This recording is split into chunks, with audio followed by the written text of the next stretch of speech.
Here we go. Hi, this is Ann Mazar. This is the Land Use Committee meeting on October 10th, 2023. And I'm the chair of the committee. Elena, we'll go around and introduce ourselves. Elena? Yeah. Hi, I'm Elena Brugos, and I'm the select board representative to the committee. Frank? Frank Nero, Land Use Committee member. Barry? Barry Adirola, Planning Board. Great. And we have a guest, Ellen Agro. Yes, Ellen Agro, town clerk and pro disc golfer. Okay. Did everyone get a chance? Oh, hi, Peter Coffin just came on. He's the representative from the Conservation Commission. Hi, Peter.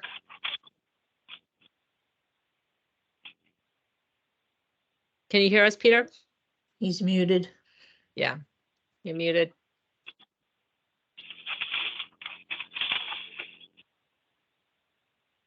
Well, hopefully he's here. Everyone had a chance to look at the minutes?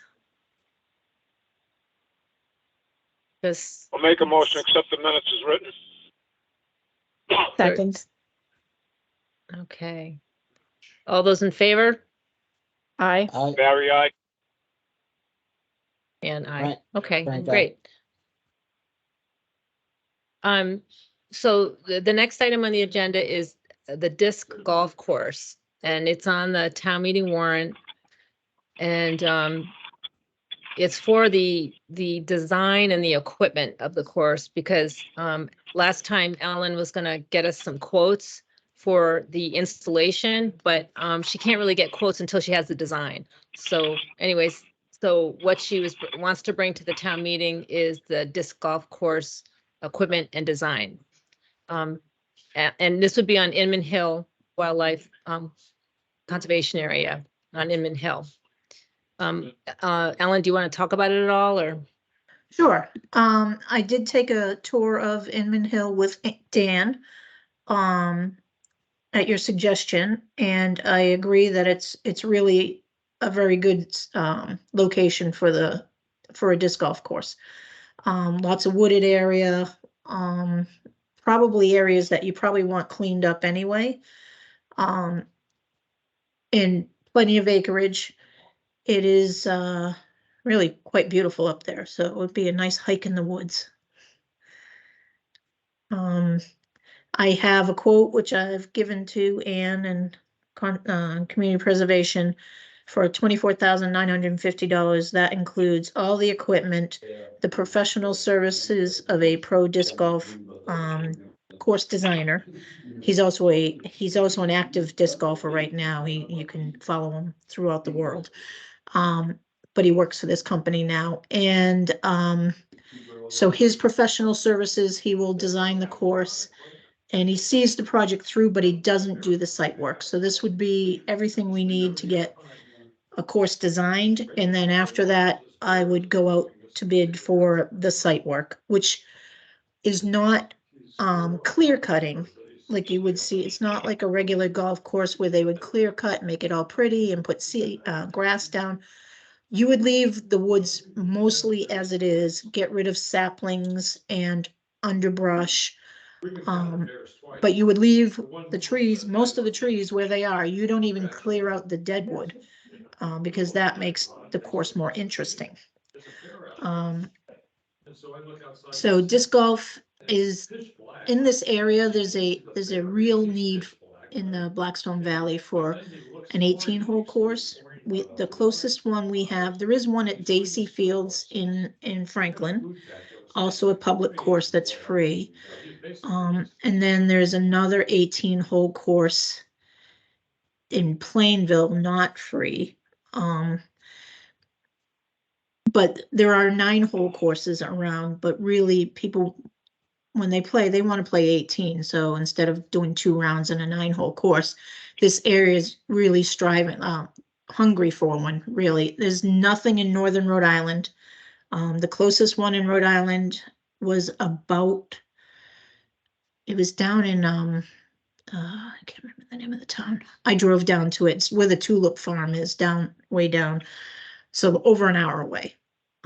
So really, I think this would be beneficial for the town. It's another great use for our open space. That's not just a hiking trail. It was quoted to me that disc golf is hiking with a purpose. So you still get your beautiful hike in, and you coexist peacefully with the hikers out there and whoever else is using the property. Disc golfers are very much aware of what's in front of them, and they won't throw a disc if there's hikers or anybody in the field of play.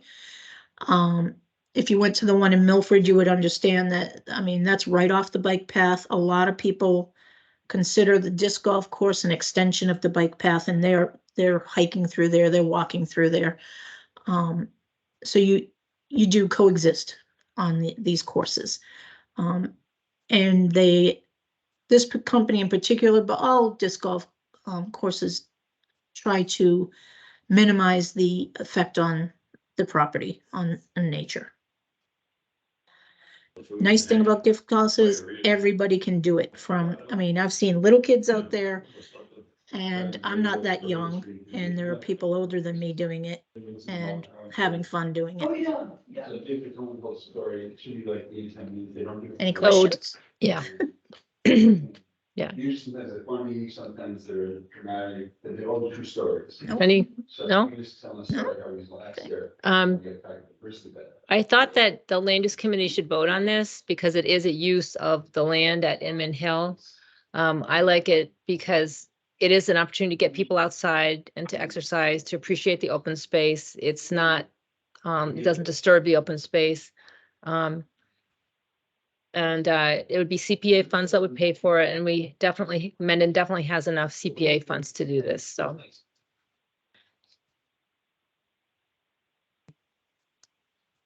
And do we have Peter any says- idea where this Okay. would be located up in Inman Hill and why Inman Hill is preferred?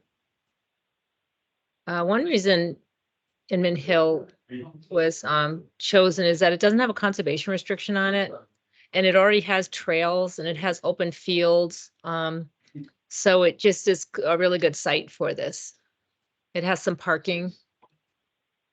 Yeah, the parking's a big deal. And even when in the winter, when Dan locks that gate, disc golfers don't mind hiking a little bit to get down to where the course starts. The amount of people that actually play in the winter is very low, but some people will do it. If there's no snow on the ground, they'll go out and do it. My future son-in-law does it in the snow, and I think he's nuts, but Peter Coppin has a question. He said he supports the concept, who maintains and parking for how many? So, I mean, the parking, I don't know, probably is for like 10 people, something like that. It's there's at the top of probably more Inman in that Hill. little, down by the kiosk, there's plenty of parking down there. Yeah, I mean, And then up by the highway barns, there's whatever that building is up there. There's more parking up there, and the walk is very short to get down to the kiosk area. I envision that's about where it would start, is around that kiosk area. And depending on what the designer sees on the layout of the land, it could go left, it could go right. I don't know that until I see it. Typically, he said for a average course, it's about an acre per hole, so it would be about 18 acres. You can use less if you keep it more of like a link style course. But we'd have to see. But on the Inman outside, Hill, yeah, I think Inman Hill's over 100 acres, and that's not even going into the old Wood property and the Quissit property, so. yeah, we don't want to do that. Oh, Carolyn has a question. Carolyn? Unmute. Yeah. Can you hear me? Yep. Yeah. Okay. So my understanding of golf courses is that, there's a whole sense of the grass has to be perfect. There's usually lots of pesticides and lots of. This isn't a golf course, Carolyn. I'm just gonna interrupt you. This is not a golf course. This is disc. Oh. This is like Frisbee. Oh. Yeah. I'm sorry. I came in a couple of minutes before, in the middle of your presentation. I thought, is this a golf course? So, okay. No. It's a Frisbee course. Yeah. It is, and I wish I don't have anything on my computer that I can share with you, but I can certainly send you a link to what they look like, and I have pictures on my phone. I took pictures of the one down in the vineyard just to see what the holes look like, but this leaves nature as it is for the most part. You know, there'll be a little bit of clearing, but not clear cutting. You're not planting any grass. The tee pads will be artificial turf. And the baskets are made of metal and they'll be planted in the ground. So no, it's not disturbing. You're not putting down pesticides. You're not doing any of that. There'll probably be a lot of poison ivy, unfortunately, but that's Yeah, just the that's- nature of the beast. Yeah. Yeah. I mean, that's But- everywhere. So where would the artificial turf be? Artificial turf is not cool. It's just the tee pad. So where you stand when you throw the disc on your first throw, that itself, it's a 12-foot by, I think, 7-foot rough pad that you use to make your motion and to throw towards the disc. So there'd be 18 of those out there, 18 tee pads. We They have could to be get that big? concrete, but I don't think they're not as nice. You know, Do they get have to be slippery. do they have to be that big, Ellen? That's the pro size. They don't have to be that big. You can get a smaller size, but it's harder for people to get there. I mean, I personally don't get a running start, but some people do. So, that's that's technically called the pro size. I see. Huh. I Okay. can't raise my hand, but I do have some comments. That's Sure. Barry.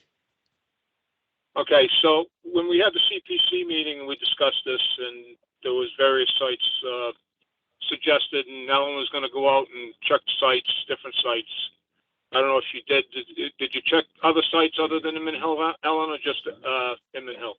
I just checked Inman Hill because it doesn't have the conservation restrictions on it. And Does then, the town so forest does the town forest have a conservation restriction? I don't know. Doesn't, it's restricted by Article 97, but the town forest is very forested. And the one nice thing about Inman Hill is that it's open.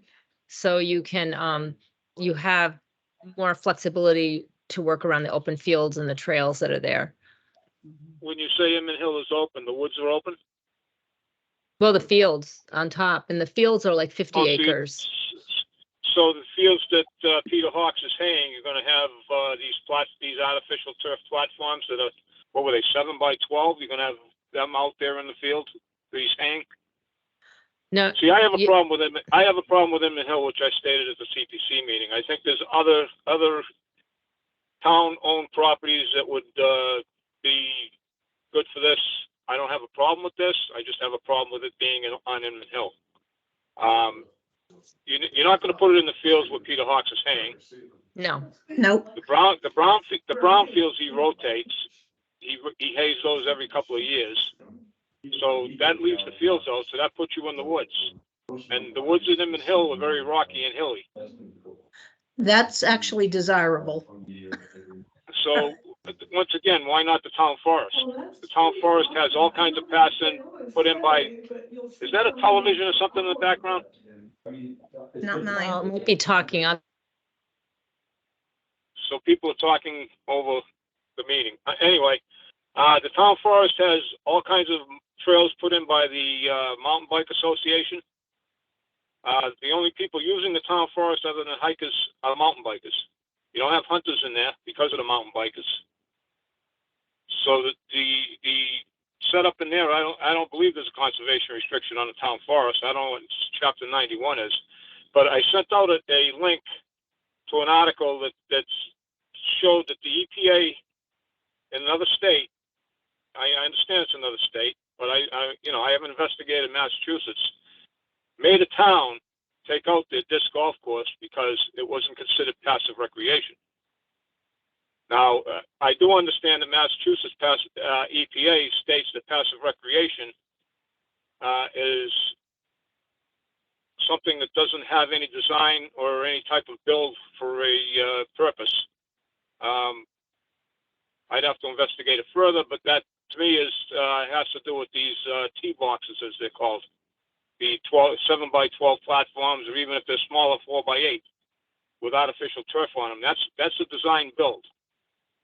That makes it a sport similar to baseball, soccer, or anything else. Not to that degree because the fields aren't that big, but you're still designing something and putting something in the woods. So that knocks out the passive recreation use. Like But I said, can you I'm not. use active in Inman? I don't know. Well, Inman doesn't I have a thought- I conservation thought Inman had- restriction on it, so. And the town forest doesn't, like, it's under Article 97, but, I don't know what that means. What is Article 97?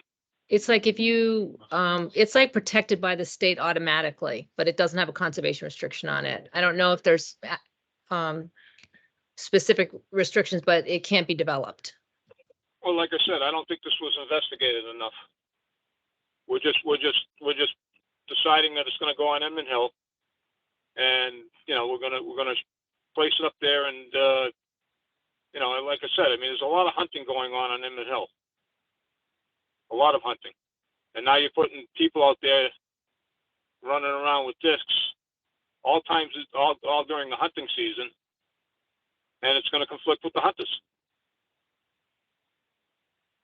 And I'm not just talking gun season. Archery season is a very passive recreation. Archery hunters are in a blind or in a tree stand, and the woods have to be natural in order for the deer to come through on an archery hunter.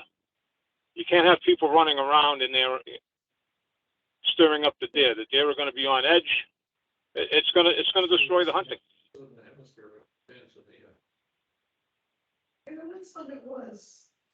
I mean, possibly the town forest could be looked at. Elena has a question. I guess it was just, the question was like, what other properties would, I mean, like, were What about considered? Meadowbrook Woods? Where? What about Meadowbrook Woods? Is that a lot of wetlands? No, not really. think so. It has trails, it's wooded. It's mostly wooded. We Is that the spent one off money in there for Kingsley? bridges. What, Barry? That's Meadowbrook Uplands. That's Meadowbrook Uplands. I'm talking about Meadowbrook Woods. Yeah, Meadowbrook Meadowbrook, Woods is the Nolet property and the other property right, it's a wooded that the town property. acquired. I'm not sure if it would be, allowed that the trustees of reservations hold the conservation restriction, so we would just have to ask them.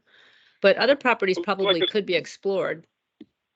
That's what I'm So- suggesting. I'm suggesting we explore other properties to see what options we have. And we've also got something in front of us now that we're discussing to deal with the land swap on the Trask property. It's going to open up the Trask property possibly, where we could have soccer fields up there. So soccer fields on the Trask property, you could align a disc golf course up there with that. I mean, I don't think we should rush into this and just say we're going to put it on Inman Hill. That's the end of it. I think it should be looked into further and discussed. I agree with the concept of the disc golf. I just don't agree with putting it on Inman Hill. So can we change the article to just vote Mhm. for the money and take off the location? Yes. I'd agree Okay. with that. Okay. Yeah, I can do that. I'd agree with that. That way it doesn't hold up Ellen, and Ellen can do some further research. Ellen, Yep. like I said, I don't want to shoot this down on you. I just don't feel comfortable with Inman Hill. I understand, Barry. I've been on Inman Hill since the early '90s, and I know the amount of people that are in there that I've run across in the course of the seasons. And it isn't just during the actual season; it's the work that goes into the area in the off season. Understood. And Like Hey, I I said, guess, we're locked out of the town forest. I won't go near the town forest because I don't want to be responsible for having an incident with a mountain biker, and if there's a disc golf course somewhere, that's the last place I'm going to be, because I don't want And to it get in an does have incident. I don't want to parking. have an incident. There's parking at the town forest. There's Yep. lots that have been put in by the mountain bikers. Mhm. Yep. Well, so why don't I put the article the location to be determined with further research. And maybe in the meantime, Ellen, you could also look around and we could talk with people, you know, Sure. about like the town forest or Meadowbrook Woods. I can find out Mhm. from trustees of reservation if they would allow that on the Yeah, Meadowbrook Woods. I know the That one way we got on, our homework done, sure, you sure. know? I know the one on the Vineyard, DC, think DCR runs, there's trails through there from DCR, because I've seen the signs. And there is hunting down there too, but it's a lot more wide open than a forested area. It does have some forest, but most of it's wide open.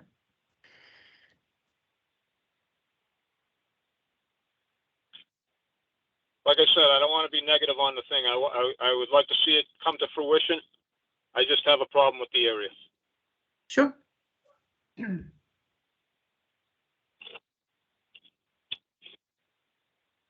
Okay, why don't I rewrite the article with the same words, but just not have it be specific to Inman Hill.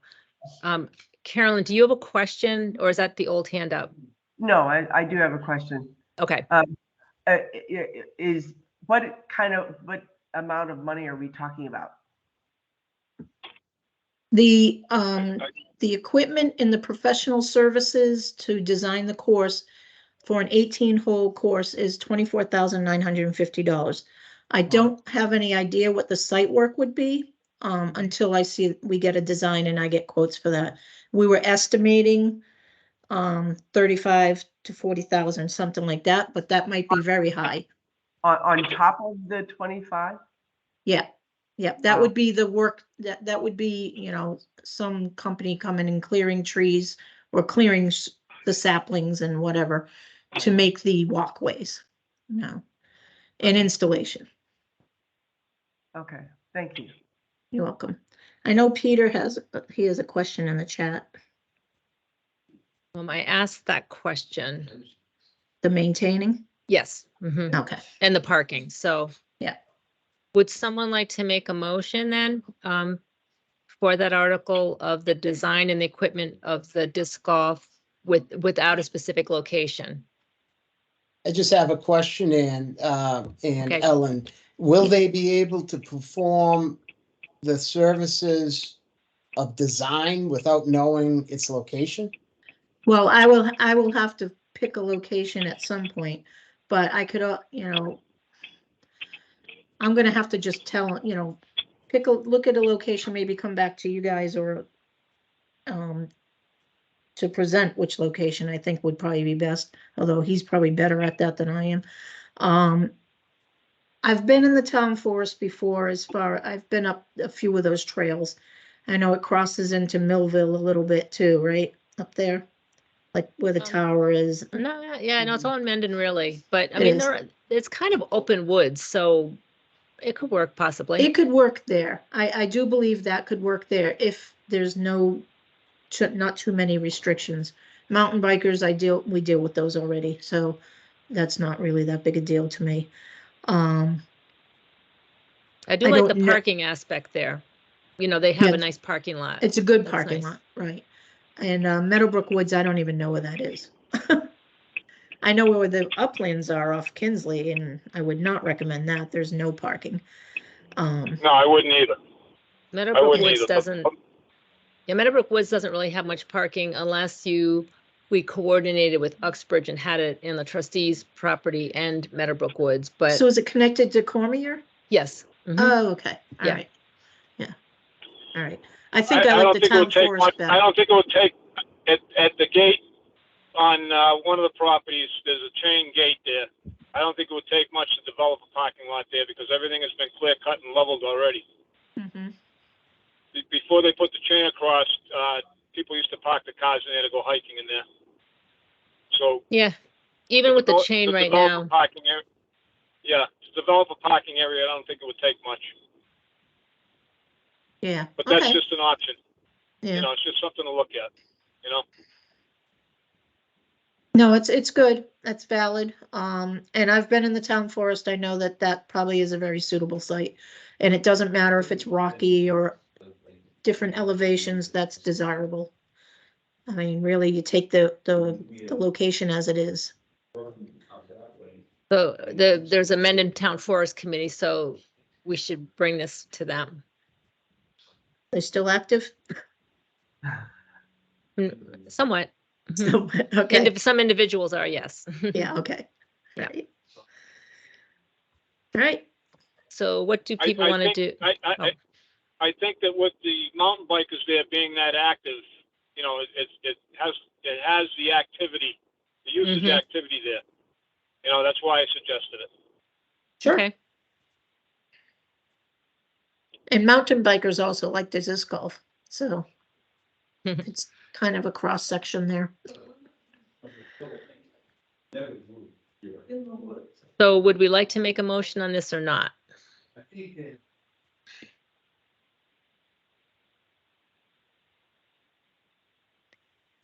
So I'll make a motion that we support the article to fund, I guess, the design work and the equipment. I guess fund, is there an amount in the article?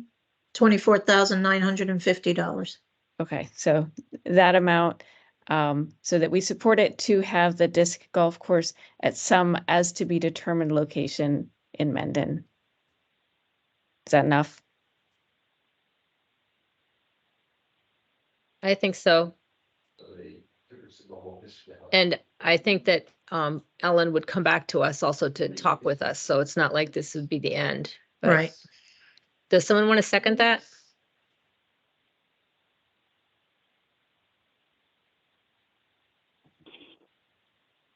I think Peter might be seconding it in a chat. Yeah, Peter Coffin seconded the motion.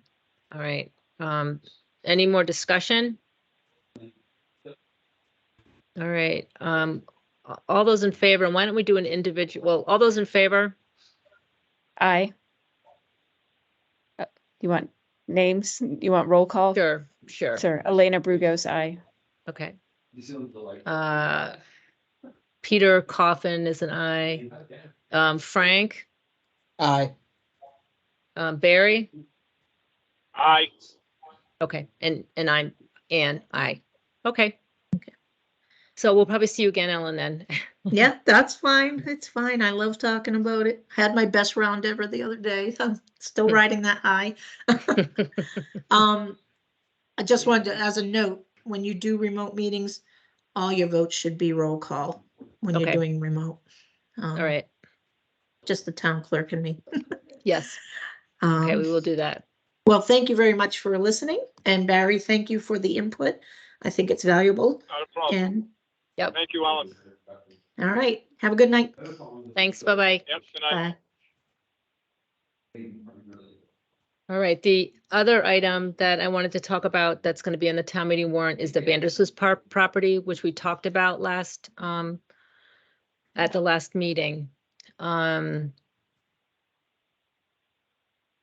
I just, as a refresher, it's at 101 and 109 North Avenue, and it's the Maple Farm Sanctuary land. It's 116 acres, and the Metacomet Land Trust is writing a grant and to put a conservation restriction on the property, which would be held by the Mendon Conservation Commission and Metacomet Land Trust.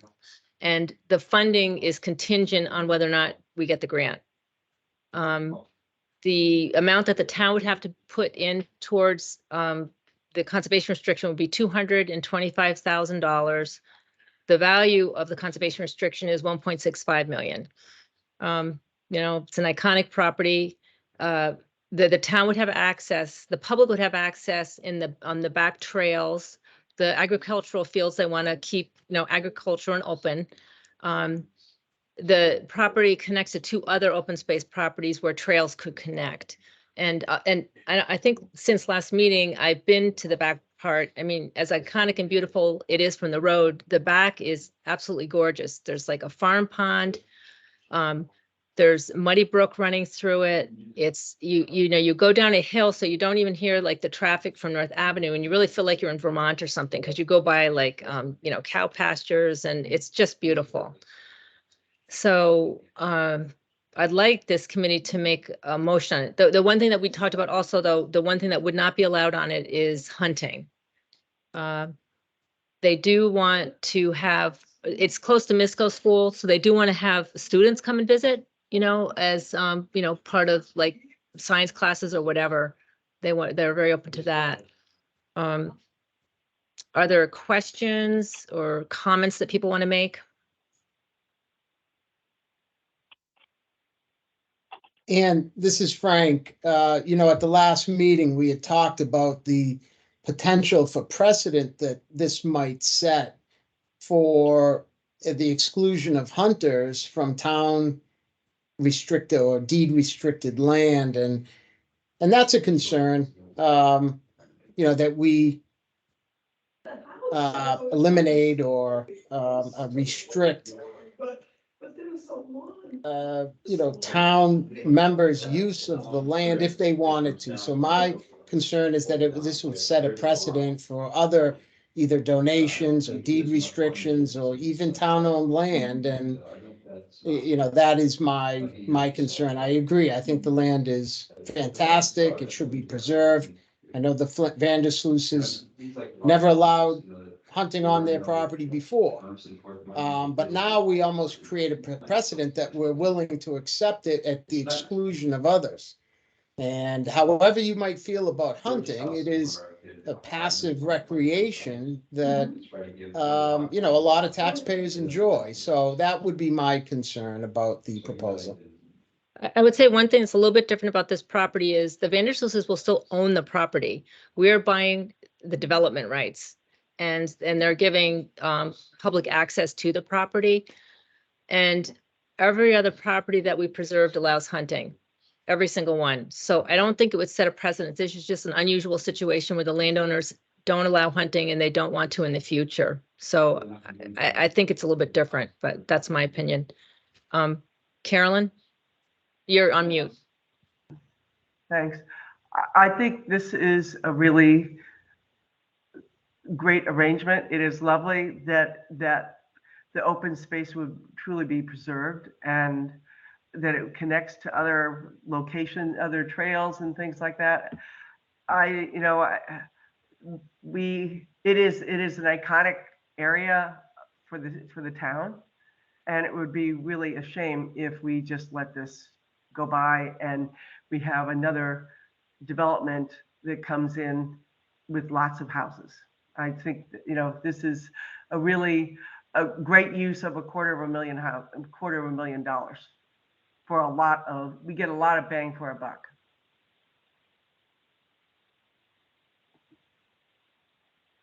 Elena? Yeah, and I want to add that I also support this just because, I do hear what you're saying, Frank, about the hunters.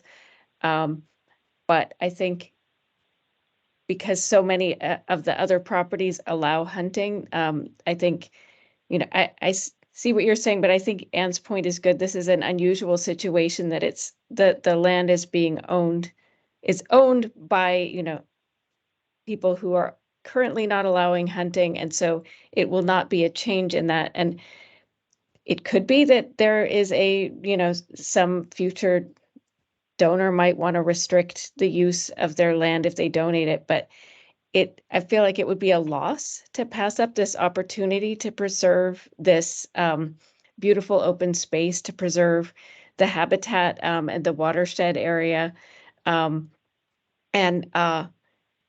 This is not affecting the access to any other properties. So there will be no loss to, access for hunters to the other properties. It will just be a gain for other use, educational use and other passive recreation use. I can appreciate the benefits. I guess I wonder what our decision would be if we approve this to the exclusion of some other group. Would we feel the same way, or is it because the current owners don't allow hunting? If a landowner said, I'll restrict my property, but I want it to the exclusion of a certain group, how would we feel about that? I guess it kind of depends what that exclusion would be, but That's right. I think Elena, Oh, I guess just to answer that, it's not that the group is excluded, it's that the use is excluded, right? People who hunt can still go on the land. It is not discriminating against the individuals who hunt. It's discriminating against the use. You also can't, like motor vehicles are not allowed. So like, I don't think it's about the use of the land and not who is using it. So like, I don't see it as discriminatory. Like if it were like restricting, that you can't have, I don't know, cars on it, for example. That's the use, not the people. Yeah, I think, your examples, I understand those are only examples. The examples you use are destructive to the property, and I think that is why that use would be excluded. So I'm just bringing up the point, it was discussed at the last meeting, that there was this precedent. We don't know. We don't know right now whether there'll be a precedent or not, or whether other people will say, hey, this is a good idea, let's exclude the hunters. So, however you feel about hunting aside, that was my point, that, we, using town money to purchase something that excludes the use from certain town taxpayers. But I think it also, Mm. well, go on, Oh, I Elena. mean, it also like if you think of it that way, it's like so many other uses are excluded. Like there's no like it's we can't build a soccer field on it. I mean, it's I guess. Well, But yes, you anyhow, I can. mean, I'm clearly not a hunter, so like, but also, I feel like, it's plenty of land is shared for the purpose of hunting as well as other passive recreation uses. So I think that actually, in terms of like educational usage, like it might actually be, for schools bringing kids to a property, it might actually be a plus that it is a property that doesn't have hunting. I think also So- if the town, oh, go on, Barry. So I agree with Frank on his points, but I also going to go a step further. I'm hearing people say we don't want to let this go by. We don't want to lose this opportunity. I'm going back to the point that I made at the last meeting. When it comes out of chapter 61, town has the right of first refusal. The town would be foolish not to acquire this property for future schools, future recreational fields, and still leave part of it for open space. The That's problem, my point. the problem with waiting for it to come out of 61A, what can happen is right now developers are asking to buy the property. They can pull it what? out of, excuse me? So what? So they, the if a developer wants to buy it, he makes an offer. We know what the property's worth. We know what it's going to cost. We spent more money on properties that are much less desirable than this property. the problem is We that, get right of first refusal. We get to buy this property before anybody else. Developer isn't problem going is- to buy this property out from under us. the problem is that the owners can take it out of 61A. It's very temporary. And it's wonderful that if the property is in 61A, they can, the town gets the right of first refusal, but we don't know what's going to happen. If they don't sign when up they- for 61A next year, then it won't be in 61A. I don't get, does it expire? Yeah, there's a certain, once you pull it out, you have to wait a couple of years. I'm not sure how many, and then it's not in 61A, and then you can save it, and then the town doesn't have the right of first refusal. From what I read, they take it out, they pay 5 years of back taxes. We know that's not going to happen. Okay? And the town still has the right of first refusal. That's what I read today. The town has the right of first refusal as soon as they take it out. So, But they can wait 5 years, though. They can take it out of 61A, and you don't know what's going to happen to the property. You can't just wait. I mean, this is an opportunity where they want to preserve the property. We can preserve the town can preserve the property at a very minimal cost. And it just, I don't see you that don't know what's going happening. to happen to the future of the property. yeah. I don't see that happening. I really don't. I think we're giving up our rights to own this property outright in the future by doing this for the rest of time. By doing this, we're cutting the town's throat by doing this. I think It's very I risky really to don't wait. see it. It's I very don't see risky it. to wait. I don't- You don't know if another opportunity is going to come up where the town can take advantage of somehow protecting this property. I don't agree with that. Oh, Carolyn, I have a question. I mean, if we have to buy this property outright, it's going to cost what, a million something or other? well, it would be we spent what- 1.8 million. 1.8 1.85 What did we million. spend? What did we spend for the Pheno property? A lot, but that was many years ago, and that was like, the town put in money, there was some CPA money, it was like a What was the combination. total? What was I the don't total? know I don't know offhand, but it was like the Well, CPA funds were like $1 million, I think. Okay, so It we was a paid a lot. lot more for that back then. If that was in today's dollars, it'd be even more. That's why I'm saying this property for this money, okay, you can't replace it So, for the use of it. The fields alone, for future recreational use, of future development for schools. You're talking about educational opportunities on the property. There's no more educational opportunity than a school on the property. Carolyn, I have a question. There's the 61A, and I'm not sure, does that mean that if we get the development rights, then we can't buy it outright, or I'm not sure, there's actually, some- that's a good question. Like if the conservation restrictions on the property and they keep it in 61A, we still have the opportunity to buy the property if they, if they wanted to sell it, I think. But that's a good question because it would have a conservation restriction on it. So Right. not sure. I think the town would be able, I think the town could have the opportunity to buy it, but I don't know if it's a right of first refusal. That's a good question. I'd have to look that up. The town's right would kick in if there was a change of use, not necessarily just a sale. So they could sell it to another entity or individual as long as they kept the current use and it would not trigger the right of first refusal.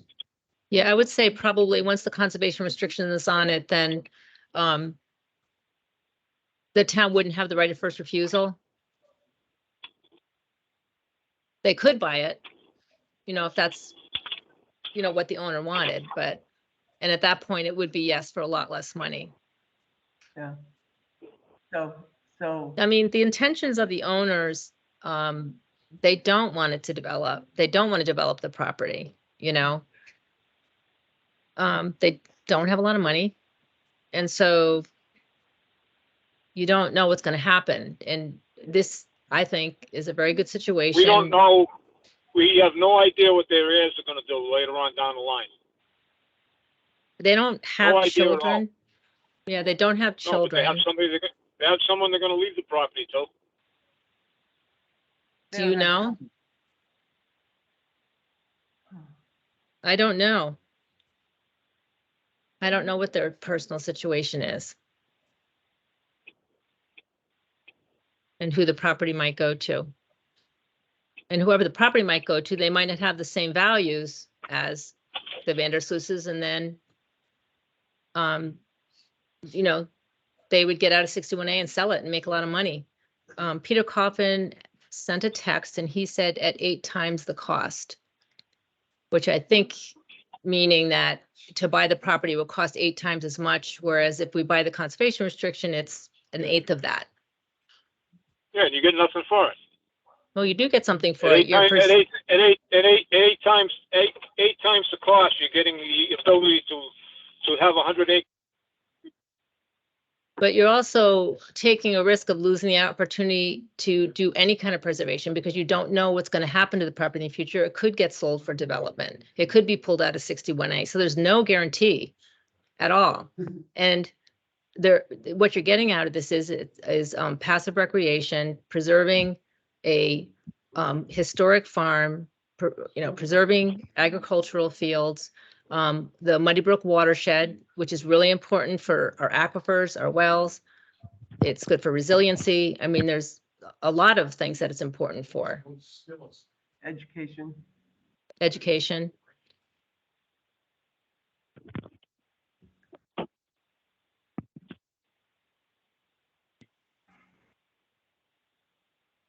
Well, would someone want to make a motion, or?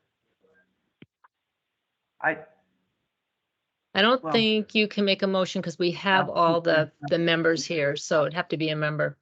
that's fine. I'll be quiet. Yeah.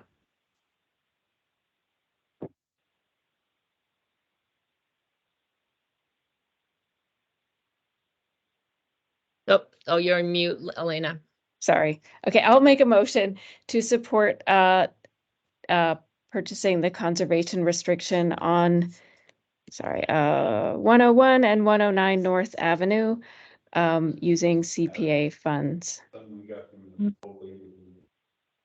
Is there a second? Yep. In the Peter chat. Oh, Peter Coppin seconded. Yeah. Any more discussion?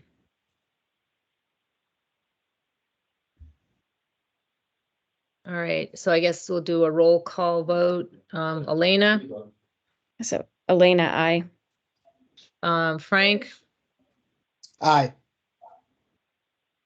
Peter.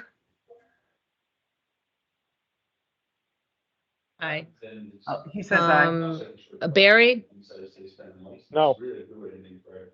and then I say yes. Aye. All right. We'll see what happens at town meeting.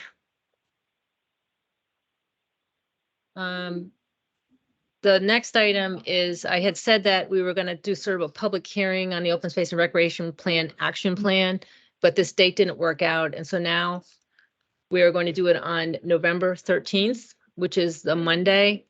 And what I'd like to do is post a land use committee meeting just so that I have a link to put in the newspaper article for the public to be able to come.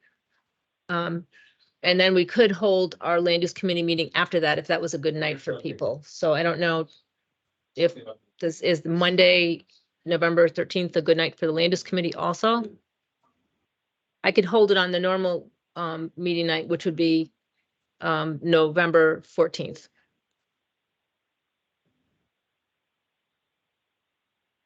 I can do So- Tuesdays. I can't do Mondays. So Okay. yeah, Monday I try to go to school committee meetings and it looks like I have one on my calendar for Okay. the Monday. Right, Um, okay. Barry and Frank, I don't know. Either day works for me. Okay. Oh, yeah, Barry, you're probably looking for at planning board, right? Whether or not they're meeting? Yep. Okay, Yeah, Well- Mondays are tough for me.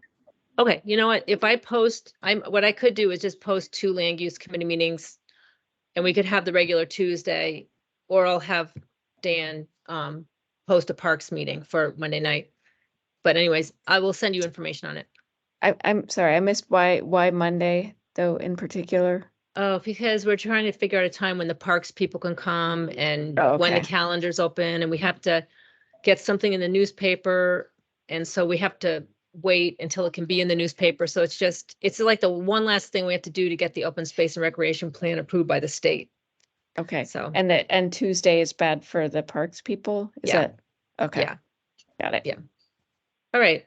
We'll figure out something then. But anyways, if you're interested, it's going to be on that Monday.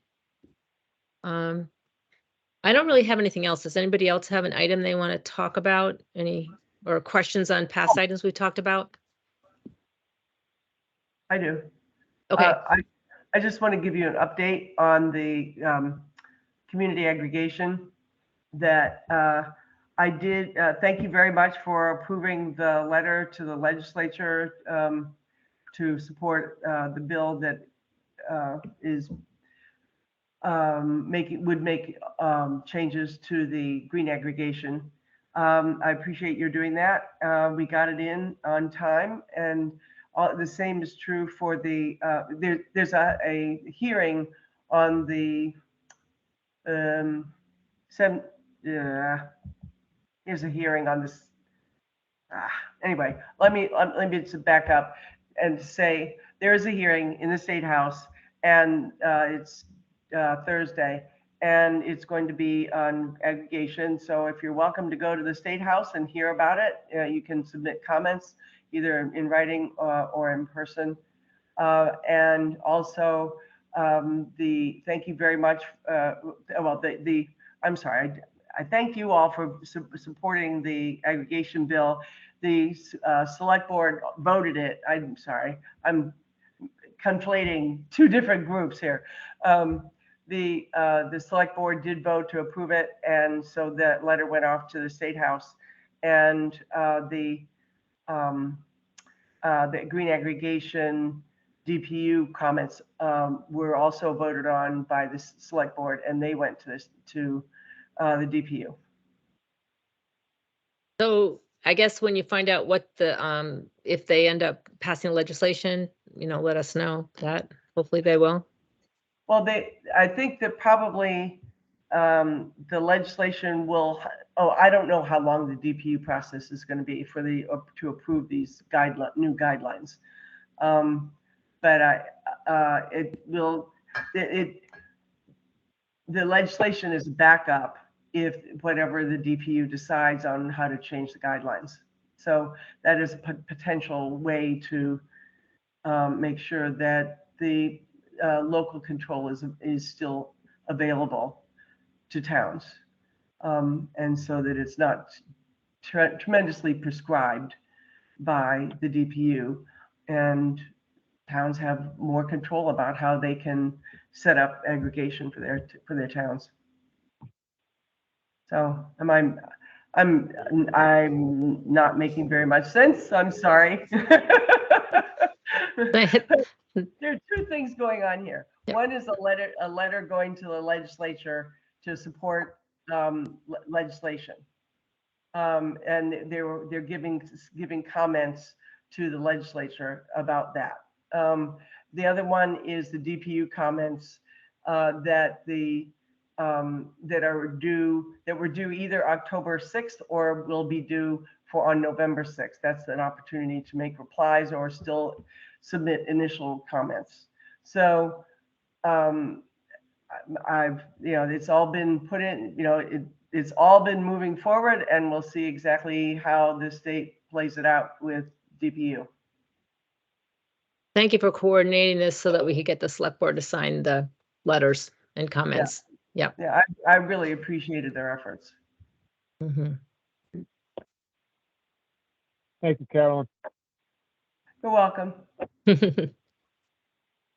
I'm sorry that I just really wasn't thinking and wasn't prepared to explain it to you, but I thought it would be useful for you to know that there is a completed cycle here so far. Great, thank you. Mm-hmm. Hopefully it'll do some good, so. Yep. Anything else that somebody has? All right, someone want to make an motion to adjourn?